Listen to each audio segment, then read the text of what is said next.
தந்தை, மகன், தூய் ஆவியாரின் பெயராலே ஆமேன். ஆன்ம வழிகாட்டி ஜூன் மாதம் 12ஆம் தேதி வெள்ளிக்கிழமை. நமது குடும்பங்களை இயேசுவின் மதுரமான இருதயத்திற்கு ஒப்புக் கொடுத்து மன்றாடுவோம். இயேசுவின் மதுரமான திரு இருதயமே, கிறிஸ்தவ குடும்பங்களுக்கு தேவரீர் செய்து வரும் சகல உபகாரங்களையும் சொல்ல முடியாத உமது நன்மைத்தனத்தையும் நினைத்து நன்றியறிந்த பட்சத்தோடு உமது திருப்பாதத்தில் சாஷ்டாங்கமாக விழுந்து கிடக்கிறோம். நேசமுள்ள இயேசுவே, எங்கள் குடும்பங்களில் உள்ள சகலரையும் ஒப்புக் கொடுக்கிறோம். தேவரீர் எங்களை ஆசீர்வதித்து இப்போதும் எப்போதும் உமது திரு இருதய நிழலில் நாங்கள் இளைப்பாறச் செய்தருளும். தவறி எங்களில் எவராவது உமது திரு இருதயத்தை நோகச் செய்திருந்தால் அவர்கள் குற்றத்திற்கு நாங்களே நிந்தை பரிகாரம் செய்கிறோம். உமது திரு இருதயத்தை பார்த்து எங்கள் பரிகாரத்தை ஏற்றுக்கொண்டு அவர்களுக்கு கிருபை செய்தருளும். இதுவுமன்றி உலகத்தில் இருக்கும் சகல குடும்பங்களுக்காகவும் உம்மிடத்தில் மன்றாடுகிறோம். பலவீனர்களுக்கு பலமும், விருத்தாப்பியருக்கு ஊன்றுகோலும், விதவைகளுக்கு ஆதரவும், அனாதை பிள்ளைகளுக்கு தஞ்சமாயிருக்க தயப்புரியும். ஒவ்வொரு வீட்டிலும் நோயாளிகள், அவஸ்தைப்படுகிறவர்கள் தலைமாட்டில் தேவரீர் தாமே கண்விழித்து காத்திருப்பீராக. இயேசுவின் இரக்கமுள்ள திரு இருதயமே, சிறு பிள்ளைகளை நீர் எவ்வளவோ பட்சத்தோடு நேசித்தீரே. இந்த பங்கில் உள்ள சகல பிள்ளைகளையும் உமக்கு ஒப்புக் கொடுத்து மன்றாடுகிறோம். அவர்களை ஆசீர்வதியும். அவருடைய இருதயத்தில் விசுவாசத்தையும் தெய்வ பயத்தையும் வளரச் செய்யும். ஜீவிய காலத்தில் அவர்களுக்கு அடைக்கலமாகவும் மரண சமயத்தில் ஆறுதலாகவும் இருக்கும்படி உம்மை மன்றாடுகிறோம். திவ்ய இயேசுவே, முறைமுறையாய் உமது திரு சிநேகத்தில் ஜீவித்து மரித்து நித்திய காலமும் எங்கள் குடும்பம் முழுவதும் உம்மோடு இளைப்பாற கிருபை புரிந்தருளும். ஆமேன். மத்தேயு நற்செய்தி 10ஆம் அதிகாரம் 28வது இறைவார்த்தை. மேலும் அவர், பெரும் சுமை சுமந்து சோர்ந்திருப்பவர்களே, எல்லாரும் என்னிடம் வாருங்கள், நான் உங்களுக்கு இளைப்பாறுதல் தருவேன். இது கிறிஸ்து வழங்கும் வாழ்வு தரும் நற்செய்தி. கிறிஸ்துவே உமக்கு புகழ். சிந்தனை: இயேசுவின் மதுரமான திரு இருதயத்தை கொண்டாடி மகிழ்கிற உங்கள் அனைவருக்கும் திருவிழா நல்வாழ்த்துக்களை அன்போடு தெரிவித்துக் கொள்கிறேன். இயேசுவின் திரு இதயத்திலிருந்து அருளப்பட்ட முதல் வெளிப்பாடாகிய டிசம்பர் மாதம் 27ஆம் தேதி 1673ஆம் ஆண்டு புனித மார்க்ரெட் மரிய அலகாக் என்பவருக்கு கொடுக்கப்பட்ட வெளிப்பாட்டினுடைய செய்தி என்னவென்றால், அவர் திவ்ய நற்கருணைக்கு முன்பாக செபித்து கொண்டிருந்த போது அந்த தெய்வீக பிரசன்னத்தால் அவர் முழுமையாக ஊடுருவப்பட்டதை உணர்ந்தார். அதன் அடிப்படையில் அவர் சொன்ன வார்த்தைகளில் இன்று நாம் தியானிப்போம். அந்த உணர்வு எந்த அளவிற்கு ஆழமாக இருந்தது என்றால், என்னை பற்றியும் நான் இருந்த இடத்தை பற்றியும் இருந்த எல்லா எண்ணங்களையும் நான் மறந்து அந்த தெய்வீக ஆவியிடம் என்னை முழுமையாக ஒப்படைத்து என் இதயத்தை அவருடைய அன்பின் வல்லமைக்கு ஒப்புக் கொடுத்தேன். அவர் என்னை நீண்ட நேரம் தமது புனித மார்பின் மீது இளைப்பாறச் செய்தார். அங்கே அதுவரை என்னிடமிருந்து மறைத்து வைத்திருந்த தமது அன்பின் அற்புதங்களையும் தமது புனித இதயத்தின் விவரிக்க முடியாத இரகசியங்களையும் எனக்கு வெளிப்படுத்தினார்.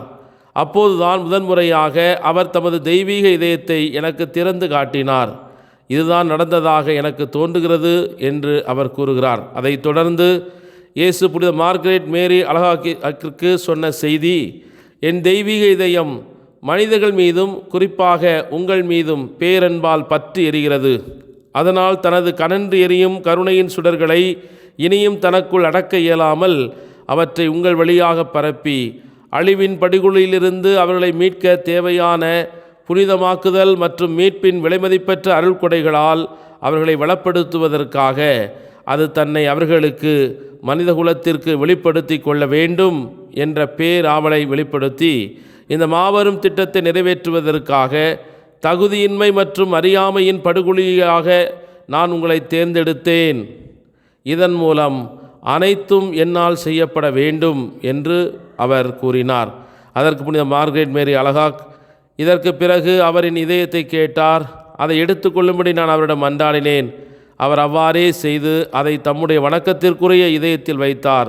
அங்கே இந்த பெரிய உலகில் எரிக்கப்பட்டு கொண்டிருந்த ஒரு சிறு அணுவை போல அதை எனக்கு காண்பித்து பின்னர் இதய வடிவில் எரியும் சுடராக அங்கிருந்து அதை எடுத்து தாம் அதை எடுத்த இடத்திற்கு திரும்பி கொடுத்துவிட்டு என்னிடம் கூறினார். இயேசு புனித மார்க்ரெட் மேரி அலகாக்கிற்கு சொன்ன வார்த்தைகள், என் அன்புக்குரியவனே, என் அன்பின் விலைமதிப்பற்ற அடையாளமாக அதன் ஒளிவீசும் சுடரொளியின் ஒரு சிறு பொறியை உன் விழாவில் பொதித்துள்ளேன். அது உனக்கு இதயமாயிருந்து உன் வாழ்வின் இறுதி தருணம் வரை உன்னை எரித்து சாம்பலாக்கும். அதன் பேரார்வம் ஒருபோதும் தணியாது. இரத்தம் சிந்துவதன் மூலமே உன்னால் சிறிதளவு ஆறுதலை காண முடியும். இந்த பரிகாரத்தையும் கூட நான் என் சிலுவையால் அடையாளமிடுவேன். அது உங்களுக்கு ஆறுதலை விட அதிக அவமானத்தையும் வேதனையும் கொண்டு வரும். ஆகையால் உங்களுக்கு கட்டளையிட்டதை நீங்கள் கடைபிடிப்பதற்காகவும் அவமானங்களின் சிலுவையில் உங்கள் இரத்தத்தை சிந்துவதன் ஆறுதலை உங்களுக்கு அளிப்பதற்காகவும் நீங்கள் அதை எளிமையுடன் கேட்க வேண்டும் என்று நான் விரும்புகிறேன். நான் உங்களுக்கு செய்த மாபெரும் அருட்கொடை கற்பனையல்ல என்பதற்கும் நான் உங்களுக்கு இனி வழங்க உத்தேசித்துள்ள அனைத்து அருட்கொடைகளுக்கும் அதுவே அடித்தளம் என்பதற்கும் சான்றாக உங்கள் விழாவில் உள்ள காயத்தை நான் மூடிவிட்ட போதிலும் அந்த வலி எப்போதும் நிலைத்திருக்கும்.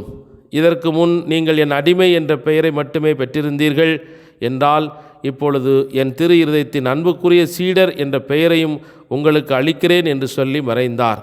ஆகவே பற்றி எரியும் நெருப்பால் நமக்கு கொடுக்கப்பட்ட இந்த இருதயத்தின் வலியை சுமந்து இந்த உலக மக்களுக்கு ஆறுதலையும் ஆண்டவருடைய இதயத்திற்கு அடைக்கலத்தையும் நாம் பெற்றுக்கொள்ள இந்த நாளிலே இறையருள் வேண்டி இணைந்து மன்றாடுவோம். ஜெபிப்போமாக. எங்கள் மூதாதையரின் கடவுளாகிய ஆண்டவரே, நன்றியோடு போற்றி துதித்து ஆராதித்து மகிமைப்படுத்துகிறோம். ஒரு மணி நேரமாவது என்னோடு என் இதயத்தை ஆறுதல் படுத்த இருக்க மாட்டாயா என்று கேட்ட இறைவனுடைய வார்த்தைக்கு செவி கொடுத்து அவரோடு இருந்த மார்கரெட் மரியம்மாளைப் போல ஆண்டவரே, இந்த நாள் முழுவதும் நான் உம்மோடு இணைந்திருக்க எனக்கு அருள் தாரும். உம்முடைய இதயத்தின் அன்பினால் பற்றியெறிகிற நெருப்பாக மாறிய அந்த அன்பு சுவாலையை இன்று எங்கள் இதயத்திலும் பதித்தருளும்.